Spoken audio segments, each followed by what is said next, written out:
अस्सलाम वालेकुम क्लास, कैसे हैं आप सब। My name is Usama Haroon. I am here to teach you physics class 9th। Today our topic is third chapter, first topic dynamics. हमने second chapter में काइनेमेटिक्स के बारे में पढ़ा था। तो काइनेमेटिक्स की डेफिनेशन थी motion of object without discussing it's cause of motion. मतलब किसी भी चीज़ की मोशन के बारे में स्टडी करना, लेकिन उसकी जो मोशन है उसके वजह नहीं बताना कि क्या वजह थी, किस वजह से वो मोशन हो रही थी। लेकिन जो डायनामिक्स है उसकी डेफिनेशन क्या है जी? The branch of mechanics that deals with the study of motion of object and its cause of motion. क्या कहता है कि मैकेनिक्स की ऐसी ब्रांच जो कि डील करती है study of motion of an object, किसी भी चीज़ की मोशन के बारे में, और काज ऑफ इट्स मोशन, और उसके मोशन की वजह के बारे में भी डिस्कस करती है। तो इससे आपको वाज़े हो गया कि काइनेमेटिक्स और डायनामिक्स में क्या फ़र्क होता है। काइनेमेटिक्स में हम ऑब्जेक्ट की मोशन के बारे में पढ़ते हैं, लेकिन उसकी काज ऑफ मोशन नहीं पढ़ते। लेकिन जो डायनामिक्स है उसमें हम मोशन ऑफ ऑब्जेक्ट के बारे में पढ़ते हैं और उसके काज के बारे में भी पढ़ते हैं। ये इसका मेन डिफरेंस है। और इम्पोर्टेंट शॉर्ट क्वेश्चन भी है, आ सकता है कि काइनेमेटिक्स और डायनामिक्स में फ़र्क बताएं। ठीक है, आई होप कि आपको यहाँ तक समझ आ चुकी है। नेक्स्ट जो है वो हमने पढ़ना है force, inertia and momentum. Next जो है वो हमने पढ़ना है फोर्स, इनर्शिया एंड मोमेंटम। तो फोर्स, इनर्शिया और मोमेंटम जो है ये हमें ज़रूरी है to understanding the Newton's law of motion. वो क्या कहते हैं? Newton's law of motion are fundamental, Newton's law of motion are of fundamental importance in understanding the cause of motion of a body. वो कहते हैं कि न्यूटन्स लॉ ऑफ मोशन जो है ना वो बहुत इंपॉर्टेंट है मोशन की वजह मालूम करने के लिए। लेकिन क्या कहता है? Before we discuss this laws it is appropriate to understand various terms such as force, inertia and momentum. वो कहता है कि इन सब के बारे में पढ़ने से पहले हमें फोर्स, इनर्शिया और मोमेंटम के बारे में पता होना चाहिए। न्यूटन्स लॉ को स्टडी करने से पहले हमें फोर्स, इनर्शिया और मोमेंटम के बारे में भी स्टडी कर लेनी चाहिए। फिर हमें न्यूटन्स लॉ ऑफ मोशंस के बारे में स्टडी करनी चाहिए। तो फोर्स क्या है? We can open a door or close or pushing or pulling. जब हम डोर को ओपन करते हैं तो हम उसको पुश करते हैं, पुल करते हैं, उसके लिए भी हम फोर्स लगाते हैं। Show a man push a card, the push में मूव द कार्ड और change the direction of its motion और may stop the moving card. A best man in figure 3.2 changing the direction of the ball. ठीक है, वो ये आपको दिखाया भी गया है। Ball is turn into different direction as it is pushed by the best man. ठीक है जी। और a batsman in the wicket 3 point changing the direction of a moving ball by pushing it with his bat. वो कहता है कि जब वो अपने बैट से बॉल को पुश करता है तो वो डायरेक्शन ऑफ द बॉल जो है वो चेंज हो जाती है। तो फोर्स जो है उसमें तीन चीज़ें होती हैं। एक तो वो बॉल को, किसी भी चीज़ को मूव कराता है, स्टॉप भी कराता है और उसकी डायरेक्शन को चेंज भी करता है। अब आगे भी आप पढ़ेंगे तो उसमें बहुत सी चीज़ें वाजे हो जाएंगी। A force may not always cause the body to move. वो कहता है फोर्स जो है वो सिर्फ बॉडी की मूव करने के लिए की वजह नहीं बनती। Look at the picture as showing the 3.3 में आप देखेंगे तो वो a body is pushing the wall को पुश कर रहा है। एक बॉडी है जो वॉल को पुश कर रही है, trying to move it. Could he move the wall? No, nothing. मतलब किसी भी चीज़ को मूव करने के लिए ही फोर्स नहीं लगाई जाती, किसी भी चीज़ को स्टॉप करने के लिए भी फोर्स लगाई जाती है। A goalkeeper needs a force to stop a ball coming to him. वो कहता है कि जो गोलकीपर है उसको ज़रूरी है कि बॉल को स्टॉप किया जाए जो उसकी तरफ आ रही है। दस वी अंडरस्टैंड दैट फिर हम अंडरस्टैंड कर सकते हैं a force moves or tends to move, stop or tends to stop the motion of a body.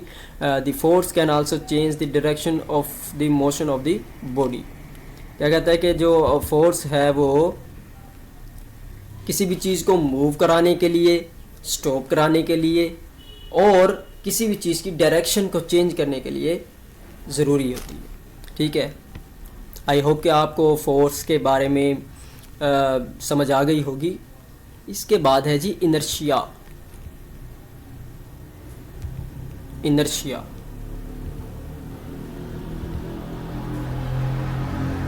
Inertia क्या है? साइंटिस्ट था गलीलियो जिसने ऑब्जर्व किया था, कि जो लाइट ऑब्जेक्ट हैं जिनका वज़न कम होता है उनको हम आसानी से मूव और स्टॉप कर सकते हैं, लेकिन जो हैवी ऑब्जेक्ट्स होते हैं उनको इजीली ना ही मूव कराया जा सकता और ना ही स्टॉप कराया जा सकता। ठीक है, ये क्या कहते हैं? Observe that it is easy to move और stop the light objects than heavier ones. Heavier objects are difficult to move और if moving then difficult to stop. वो कहता है कि हैवी जो ऑब्जेक्ट्स होते हैं उनको मूव कराना मुश्किल होता है और अगर वो मूव करा दिए जाएं तो उनको स्टॉप कराना मुश्किल हो जाता है। Newton's calculated that every body resist to change in its states or rest or uniform motion in a straight line. वो कहता है कि कोई भी चीज़ है वो अपनी मोशन को चेंज करने के लिए, अपनी डायरेक्शन को चेंज करने के लिए रेजिस्ट करती है। ठीक है ना, इस प्रॉपर्टी को कहते हैं इनर्शिया। ठीक है, इस प्रॉपर्टी को क्या कहते हैं? इनर्शिया। इनर्शिया की डेफिनेशन से आपको सब चीज़ें वाज़ेह हो जाएंगी। He related the inertia of a body with its mass, मतलब वो मैस से इसको रिलेट करता है कि ज़्यादा मैस होगा तो ज़्यादा इनर्शिया होगा। Greater is the mass of the body greater is it's inertia. जितनी उसकी मैस ज़्यादा होगा उतना उसका इनर्शिया ज़्यादा होगा। तो इनर्शिया जो है वो डायरेक्टली प्रोपोर्शनल है to the mass of the body. Inertia of a body is its property due to which its resist any change in its state of rest or motion. वो कहता है किसी भी चीज़, इनर्शिया जो है वो बॉडी की एक प्रॉपर्टी है जिसकी जो कि रेजिस्ट पैदा करती है any change in its state of rest or motion. उसकी जो रेस्ट की स्टेट है और मोशन की स्टेट है उसमें रेजिस्ट पैदा करती है। ठीक है, आई होप कि आपको इनर्शिया के बारे में भी इंफॉर्मेशन मिल गई होगी। अब हम पढ़ते हैं मोमेंटम। मोमेंटम क्या होता है? A bullet has very small inertia. वो कहता है कि बुलेट जो है वो बहुत कम इनर्शिया है। क्योंकि उसका जो मैस है वो कम है। अभी मैंने आपको बताया बैक पे कि जो इनर्शिया है वो डिपेंड करता है मैस पे। जितना मैस ज़्यादा होगा उतना इनर्शिया ज़्यादा होगा, जितना मैस कम होगा उतना इनर्शिया कम होगा। तो बुलेट जो है वो बहुत स्मॉल है तो इसलिए उसका मैस भी स्मॉल है due to its mass, small mass. But why does it impact is so strong when it is fired from the gun? Due to the momentum. Momentum की वजह से उसका इम्पैक्ट जो है is so strong. On the other hand, the impact of a loaded truck of a body coming its way is very large, even if the truck is moving slowly. वो कहता है कि जो ट्रक है, heavy truck है, loaded truck है, वो आपकी तरफ आ रहा है, उसकी स्पीड तो कम है लेकिन उसका मैस बहुत ज़्यादा है, तो इसी वजह से उसका इम्पैक्ट जो है ना वो भी बहुत ज़्यादा होगा, इज़ वेरी लार्ज। ठीक है, तो to explain such a situation we define a new physical quantity called momentum, जिसको मोमेंटम कहते हैं। उन्होंने बताया momentum of a body is the quantity of motion, कि मोशन की वो क्वांटिटी है बॉडी की। Momentum of a body is the quantity of motion it possesses due to its mass and velocity, जो कि उसकी मैस और वेलोसिटी की वजह से पोजेस होती है। द मोमेंटम को पी से डिनोट करते हैं। Momentum P of a body is the given by the product of its mass and velocity. ठीक है, इसका ये जो फार्मूला है इससे भी मैं आपको बता सकता हूँ कि अगर जो अभी ट्रक के बारे में उन्होंने बताया कि जो ट्रक आ रहा है उसकी जो वेलोसिटी है, ये इसमें वी दिया गया है, उसकी जो वेलोसिटी है वो कम है लेकिन जो उसका मैस है वो ज़्यादा है, तो इसी वजह से उसका मोमेंटम भी तो ज़्यादा होगा। इम्पैक्ट उसका ज़्यादा होगा बॉडी पे। तो momentum is a vector quantity. आपने वेक्टर की डेफिनेशन पढ़ी होगी कि वेक्टर में क्या क्या होता है, डायरेक्शन भी होती है, मैग्नीट्यूड भी होता है। तो आप खुद ही समझ सकते हैं कि जो बॉडी आपकी तरफ आ रही है तो उसकी डायरेक्शन भी तो है ना। तो इसी वजह से मोमेंटम जो है वो वेक्टर क्वांटिटी है और इसका एसआई यूनिट है किलोग्राम मीटर पर सेकेंड। अब ये कैसे बना? जो मैस है वो होता है किलोग्राम, उसका ऐसा यूनिट है किलोग्राम, और जो वेलोसिटी है उसका मीटर पर सेकेंड है। तो मोमेंटम का क्या हो गया, ऐसा यूनिट किलोग्राम मीटर पर सेकेंड।